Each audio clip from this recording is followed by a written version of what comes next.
I'm going to talk a little bit more about the sexual addiction problems. Будем больше касаться проблем с сексуальной зависимостью And some of the other issues that arise. и также других моментов, которые сопутствуют. And just to talk a little bit about the question of gender dysphoria.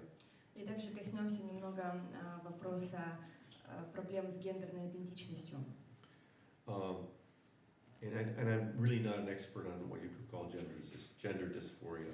Я не могу сказать, что я прям супер эксперт в этом вопросе, в вопросе гендерной дисфории или проблем с гендерной идентичностью. Right, and the fact is that I think many times it's very difficult for clients and for therapists to connect with one another over this issue.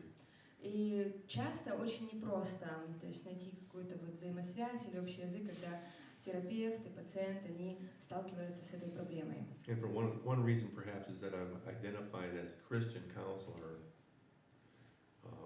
People know that I'm a Christian counselor. И одна из проблем это то, что люди, которые приходят ко мне, они заведомо знают, что я христианин. То есть не просто терапевт, не просто психолог, я христианин. And then also if they know that I'm a pastor. Они также знают, что я пастор. It may be very difficult for them to think that they might be able to trust someone like me. И поэтому, то есть для них бывает сложно, для моих клиентов с такой проблемой, что они могут не открыться, учитывая вот эти вот мои регалии. But there are some options for people who feel that they were born in the wrong body, or that they, like if they're a man, that they feel like they should be a woman. Но есть также варианты, когда человек он считает, что он родился в неправильном теле, то есть по факту он мужчина, а считает, что он женщина. Наоборот.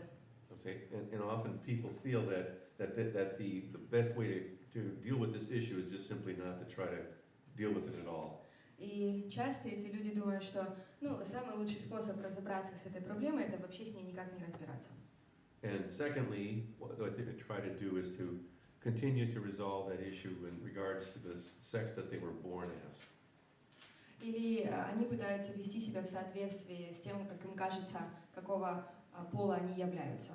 The third thing that people do is to sometimes continue in for instance, the cross-dressing kind of behavior. Третий вариант, как эти люди пытаются решить эту проблему, это они начинают одеваться, то есть вот в одежду противоположного пола, то есть как им кажется, кем они являются. But then only to engage in that behavior off and on, or intermittently. То есть, но они как бы не постоянно вот предаются такому поведению. And then some people work towards changing the gender, or changing the way they live as the other sex. That makes sense there? И четвертый вариант, как эти люди пытаются решить эту проблему, это хирургическим путем. Они полностью переделывают себя в тот пол, которым, кажется, они являются. And probably many people just continue with that third option mostly, which is that they continue to engage in the cross-dressing behavior in an intermittent way. Но большинство людей все-таки просто переодеваются периодически. And of course, this is how a lot of people approach therapy, which is to solve the problem that they have. И то есть люди чаще всего, как специалисты, пытаются просто решить эту проблему, с которой люди сталкиваются. Okay, so usually at the beginning of therapy, what our goal is for the client to come to some kind of peaceful way to resolve, so there's no more struggle regarding these problems. Ну и самое главное, что когда начинается терапия, самое главное достичь какого-то вот состояния мира у клиента по поводу его проблемы, чтобы остановить эту борьбу непрерывную, в которой этот человек жил. But you know, when we talk about these troublesome behaviors, very often we use the word compulsion. И когда мы говорим о вот этих вот беспокойных видах поведения, мы часто используем слово «навязчивый». And that word itself suggests that there's kind of a conflict, right? И само по себе это слово, оно предполагает, что человек живет в каком-то конфликте ментальном. There's anxiety and guilt about something that I feel like doing. То есть у него есть это чувство вины, это чувство тревоги по поводу того, что ему кажется, что он должен делать. Or I feel like this is not something I should do.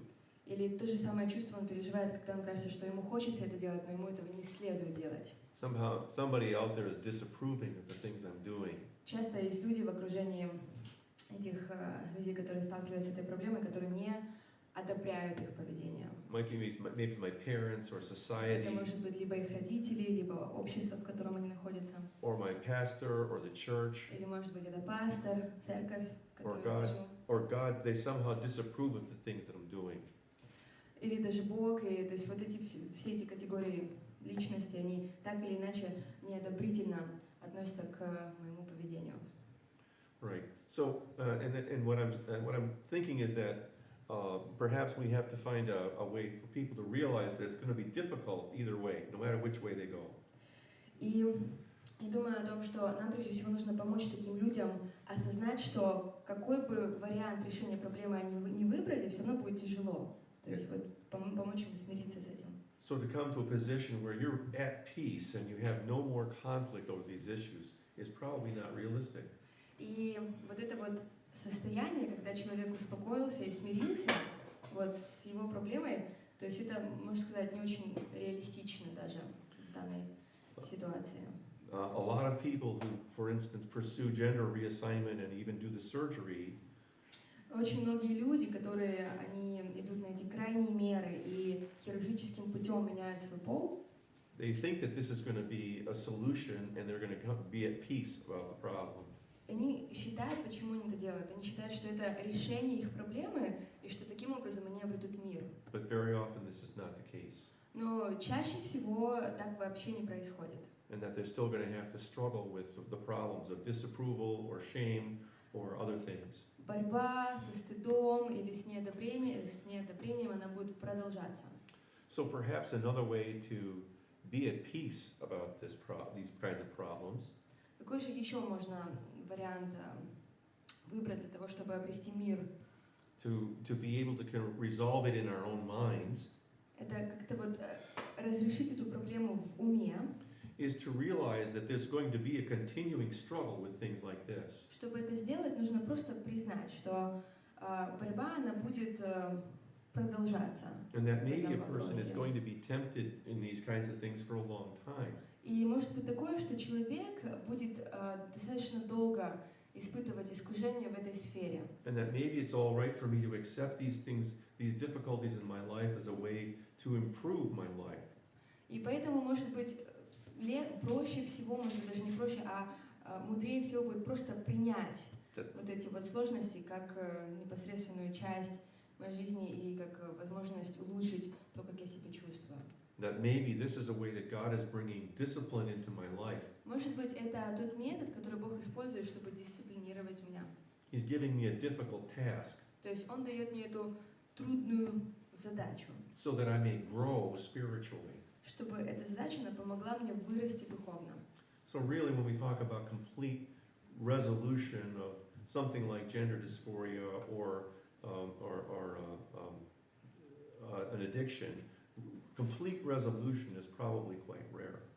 И поэтому, когда мы начинаем говорить о полном вот, разрешении этой ситуации, этой проблемы с гендерной дисфорией или с любым видом зависимости, то есть нужно понимать, что полное разрешение этой проблемы, полное как бы исцеление, оно наступает в редких случаях. So that this sense of confusion or this sense of tension may be very common. И вот это вот чувство смущения, чувство такого напряжения, оно очень часто встречается. And that it's a part of life regardless. И так или иначе, это остается частью жизни. And so this goal that we have of being at peace may just not be something that is in our picture. И эта цель, которую мы обозначили, вот достичь мира вот с этой проблемой, то есть это вот может быть даже не совсем достижимой целью. Because I think perhaps because I'm a Christian therapist and people expect that from me. И так как я христианский терапевт, люди от меня ожидают I've seen a lot of people определенных вещей. settle on continuing to struggle. They're going to continue fighting. Я встречала людей, которые они просто решили для себя, что они будут бороться, продолжать бороться, несмотря ни на что. they're realizing that maybe they're not going to be at peace about this. И они понимают, что, может быть, то есть они не достигнут этого состояния мира But they со своей проблемой, do get to a place of peace where they realize that this is going to be, that my life's going to be a struggle. It's going to be difficult. но они попадают в вот это вот место, где они честно себе признаются, что да, будет тяжело, то есть борьба будет продолжаться, и как бы таким образом они, то есть смиряются с этим. Dysphoria specifically? Что касается гендерной дисфории, вы спрашиваете? Да. Yeah. Okay. I think that to say it's a sin, to me the sin is the action or the decision a person takes after they've been tempted.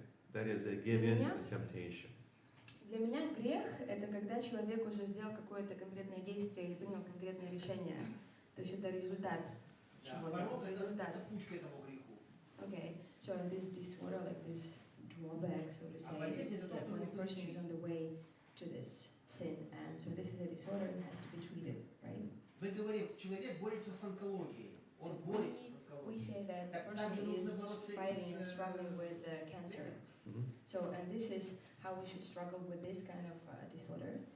Well, I think it's, again, we were saying before that it's both things. It can be both sin, a sinful temptation to sin, but then maybe there's also reasons why this person has feelings that are, how do you put it, that maybe life in some way has given them situations which cause the feelings. Do I make sense with that? С одной стороны, это может быть какие-то греховные желания, какие-то искушения в его жизни, а с другой стороны, в его жизни могли быть какие-то обстоятельства или ситуации, которые вот сделали его таким, как бы Но это не сформировали, болезнь. повредили. Однозначно, значит, это не болезнь. So it's not a sickness, like mental sickness. It's not a disorder. Грех, порок это не есть болезнь. Болезнь So это то, что есть sin болезнь. is not a sickness, Sin is not a sickness. is it? To me, they're two separate things. That sin is something for which I'm responsible for, and I have no excuse. Для меня это как бы две разные вещи. С одной стороны, грех – это то, за что я ответственен, за то, Right? то есть за то, что моя непосредственная ответственность. То есть меня никто не извиняет от этой ответственности. Да. But a medical disorder, Но Like- какое-то медицинское расстройство, вот эта вот болезнь, другими словами, like diabetes, is как not my fault. диабет, например, то есть я в Вы этом не допускаете виноват. здесь элемент болезни? So, is it a disease, a sickness, or is it a sin? Like do you allow this disease Yeah, good question. thing in this issue? I think that it's a if we're talking about gender dysphoria, Если речь Да. идет о гендерной дисфории, gender dysphoria is the feeling. гендерная дисфория – это чувство. It may be a temptation to sin, and for a person to give into it and to, well, for instance, let's say cross-dressing, dressing in the clothing of another sex. То есть, и когда человек поддается искушению, он, конечно, согрешает. Если мы возьмем пример трансвеститы, люди, которые переодеваются, мужчин, женщин, мужчины наоборот. Okay, so for instance, the Old Testament says don't do that. Например, в Ветхом Завете ясно написано, чтобы мы так не делали. It's in the Old Testament То есть law. написано в законе ветхозаветнем. So for a person who knows that that's the law and then they go ahead and do that, И человек, который знает, что есть такой закон, есть такая заповедь в Писании, и он все равно идет и это делает, the person is violating God's law. этот человек, он нарушает Божий закон, А он говорит, что он болен. but he claims that he is sick. Right? It's But too, does he sin in this case, in this situation, when he violates the law of God, claiming that he is sick? well, what is sin? Тогда что такое грех? Yeah. Да, вот я же спрашиваю, это грех. So this is my Или question. это болезнь? What is sin? What is So sin? is it Here's- sickness okay, or let is me it sin? define what I believe is sin for you. Позвольте мне дать определение тому, что такое грех, по моему мнению. Окей. As I said, we talked before about that passage from Ephesians that talked about Мы говорили ранее о отрывке из послания к Ефесянам. when you are angry, do not sin. Гневаясь, не согрешайте, написано. So the feeling of anger, Поэтому чувство гнева, as I interpret it, как я это истолковывал, that the feeling of anger itself is not a sin. само по себе оно не является грехом, чувство гнева. However, if I choose Но если я выберу to act on my anger поддаться этому чувству, гневу, in a way that's outside the will of God. который за пределами Божьей воли для этого чувства. Did I give in to hating someone? Я начинаю кого-то ненавидеть в результате. Or I call them what should I say, a disrespectful name. И я начинаю какие-то слова в их адрес бросать неуважительные. That the sin is in the decision that I make. И грех — это то решение, которое я принимаю. My way of thinking about sin is that То есть вот как я думаю о грехе. it's something like the definition that Martin Luther gave about it. Это очень, как бы нам поможет сейчас определение, которое Если Мартин мальчик Лютер дал. чувствует себя девочкой, пусть себе чувствует потихоньку. Если он хочет переодеваться у себя в квартире в девочку, пусть переодевается. Но если он при этом рассказывает, что это нормально, что он идет в школу, в школу в частности, да, и рассказывает там, что это естественно, это все нормально, выходит на улицу с маршами и рассказывает, что его еще и притесняет кто-то за это, непонятно как и почему, то вот это что такое? Acting on the basis of a temptation. Acting on a basis. Человек действует согласно своему искушению. There are certain things that certain feelings that we have, I think, that are against the will of God. Очень многие чувства, которые мы переживаем, лично каждый из нас, они могут противоречить Божьей воле. So when we act against the will of God, I И believe it's когда a мы sin. действуем в противоречии Божьей воле, то есть это грех. So I can say whatever I want. Я могу говорить все, что я хочу. I may not agree with God that certain Я things are a sin, согласен с Богом, что конкретные вещи это грех. right? So, but in fact, if I oppose the will of God, that's a sinful act. Но если при этом я активно противодействую Божьей воле, это грех. I understand that a lot of people, and when you mentioned about going and leading a parade or a demonstration, we're talking about political things too. Вот, и когда мы сейчас упомянули людей, которые организовывают парады, всякие демонстрации, то есть мы затрагиваем политические моменты в том числе. And I think talking about the world of politics and our faith as believers sometimes needs to be, I think, is separated. Maybe I think that way because I'm an American. И на мой взгляд, то есть лично я думаю, что вот эти вот политические моменты должны быть отделены от нашей веры. То есть я могу так говорить, может быть, потому что я из Америки, то есть, но я считаю, что это должно быть отдельно. In America, we have a separation between what we believe, what we do as Christians, and what the state does in the laws. В Америке у нас есть разделение между тем, что мы делаем как верующие, и тем, что делает государство, какие там законы. Now, Christians try to influence the laws. Конечно, христиане, они пытаются влиять на законы. And we try to get laws passed that are in more in accordance with the will of God. И мы пытаемся продвигать те законы, которые соответствуют Писанию, которые соответствуют нравственности Писания. Right. So I'm not sure if this answers your question. Я не уверен, то есть ответил я на ваш вопрос. But I think the sin boils down to making decisions that are against what God wants for us to do. Но я считаю, что грех сводится к тому, что мы принимаем решения в противовес Божьей воле, в противовес тому, что Бог хочет от нас. And that the feelings that we have, Те чувства, которые у нас есть. and for example, some people who have the feeling of feelings towards, I don't know, let me think. Например, у людей могут быть чувства, сейчас я подумаю, к кому. The feelings that we have Чувства, которые sometimes come from other causes and other forces. часто приходят к нам по каким-то внешним причинам или из каких-то внешних источников. Sometimes if I was abused as a child in a certain way, Например, если я в детстве пережил насилие, какое-то насилие, I may have a tendency to hurt children in the same way. у меня может быть склонность причинять другим детям боль таким же образом, как я пережил в детстве. Because I feel like doing that, it doesn't make it all right, doesn't make it okay, doesn't make it good. И так как у меня, если, например, я переживаю это желание, это чувство вот так себя вести по отношению к детям, это же нехорошо, это не значит, что это хорошо. And that may be a feeling that I have to fight with and suppress. То есть это может быть то чувство, с которым мне нужно бороться и которое мне нужно подавлять.